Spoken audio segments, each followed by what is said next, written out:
Halo cat lover semua, ketemu lagi di channel Momo Cat House. Jadi channel ini buat berbagi pengetahuan seputar perawatan kucing. Nah, kalian pernah ngalamin nggak? Setelah kucing kalian dimandikan di tempat grooming, muncul beberapa masalah di kucing kalian.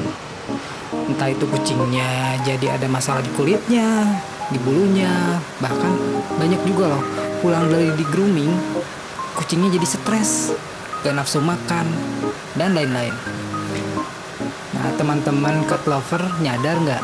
Itu bisa aja karena kucing kalian salah dalam penanganannya saat di grooming di luar.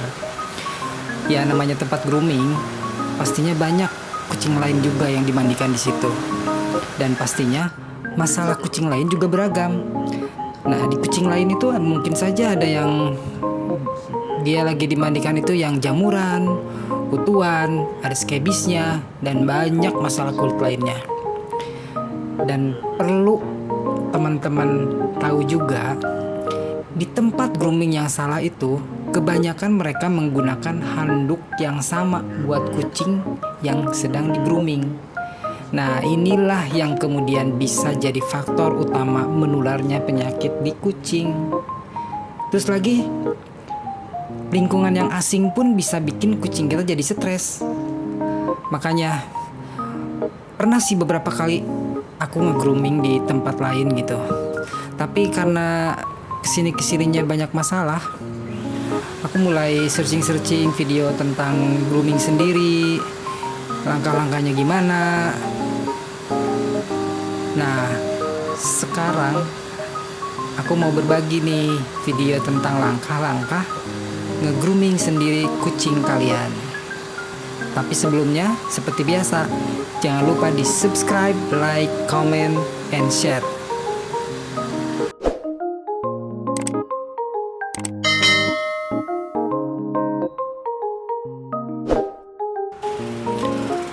Oke, lanjut. Sekarang kita akan mulai persiapan untuk grooming kucing. Nah, langkah pertama yaitu membersihkan bagian mata terlebih dahulu. Kalian bisa pakai kapas yang dibasahi sama air hangat untuk membersihkan area mata. Biasanya untuk pemilik kucing ras itu di bagian matanya kotor. Makanya langkah pertama adalah membersihkan bagian mata. Nah, setelah matanya bersih, lanjut ke bagian telinga. Nah, di bagian telinga ini biasanya aku pakai kapas yang dibasahi dengan alkohol 70%. Nah, gak usah terlalu dalam juga ngebersihin bagian kupingnya, karena takutnya si kuping kucingnya itu infeksi. Jadi bagian-bagian yang terlihat dari luar aja, dan biasanya itu sangat kotor. Nah, jangan lupa untuk selalu mengganti kapas, karena nggak boleh dicampur-campur. Untuk satu bagian kapas itu satu bagian telinga.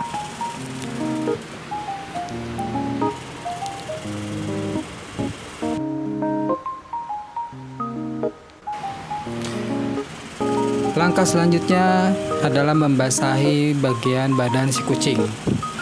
Nah, usahakan jangan dulu membasahi bagian kepalanya ya. Cukup bagian badannya, tangan dan kakinya, lalu buntutnya. Nah, sambil membasahi bagian badan kucing, tangan kiri kita tuh harus memegang leher si kucing agar tidak meronta-ronta. Nah, setelah dipastikan badannya basah, kita udah bisa menggunakan sampo di badan si kucing. Nah, gunakan secara perlahan-lahan agar si kucing tetap merasa nyaman. Nah, mungkin untuk pembasuhan pertama ini masih ada bagian-bagian badan si kucing yang masih kering. Nah, nggak apa-apa, dilanjut aja, karena proses mandinya si kucing ini itu bisa sampai 2 kali bilas. Jadi nanti yang awalnya kering, di bilasan kedua itu otomatis akan basah. Dan sambil memijat dan dielus-elus sampai si busanya itu menyebar ke seluruh badan. Jangan lupa untuk mengaplikasikan si shampoo kucing itu di bagian-bagian yang rawan kotor ya, kayak di bagian perut, bagian kaki, bagian tangan, buntut, dan area bagian belakang ya, bagian tempat BAB-nya si kucing itu, bagian anusnya.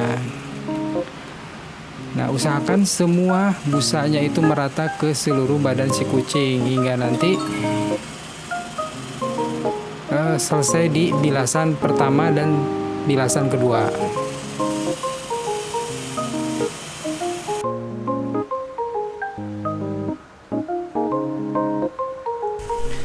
Nah, setelah seluruh bagian badannya tertutupi oleh busa, saatnya kita membilas badan si kucing.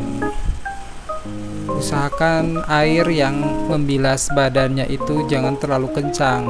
Ini biar si kucingnya nggak panik. Pelan-pelan aja sambil tetap kita pegangin agar si kucingnya nggak loncat.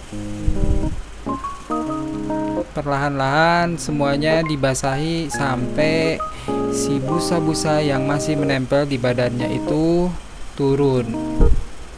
Ini mungkin agak sulit ya kalau tanpa asisten, apalagi kalau kucingnya itu kucing yang galak gitu ya. Nah, jangan lupa di bagian perutnya juga jangan sampai ada sisa-sisa sabun yang masih tertinggal. Jadi caranya gampang, tinggal diusap aja di bagian perutnya. Kalau memang masih terasa licin berarti masih ada sisa-sisa sampo-nya. Nah, terus sampai ke bagian ekornya jangan sampai terlewat ya, harus sampai bersih. Nah, harus sabar juga sih, karena memang miara kucing itu harus disertai dengan penuh kesabaran.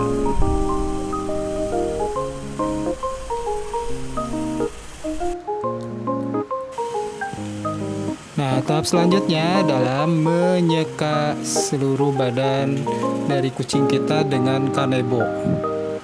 Kenapa harus dengan kanebo dulu? Karena bahan ini menyerap air, jadi nggak terlalu boros di handuknya.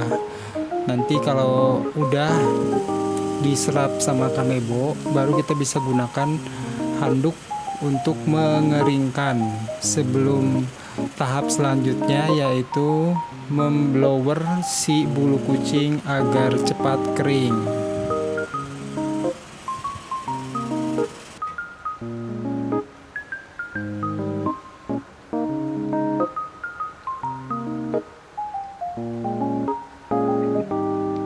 Oke, sekarang kita akan lanjut ke bagian pengeringan.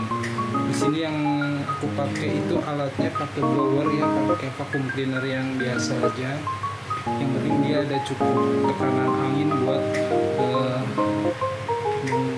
mengeringkan si nyamuk. Aku nggak pakai hair dryer karena hair dryer itu biasanya terlalu panas buat kucingnya dan itu bisa bikin bulunya rontok juga. Oke.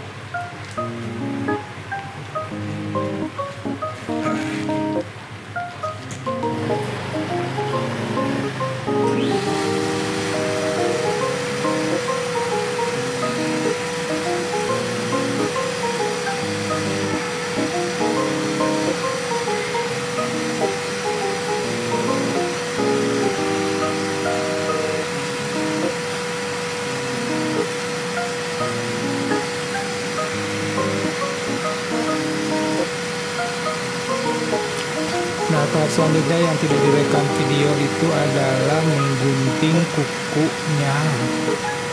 Jadi langsung aja skip ke bagian terakhir, yaitu pemberian bonus snack untuk kucing kesayangan kita. Itu kayak penghargaan gitu, agar kucingnya tidak merasa tertekan pas lagi dimandiin tadi. Oke, segitu dulu ya guys. Sampai ketemu lagi di video selanjutnya masih bersama Momo Cat House. Sampai jumpa. Dadah.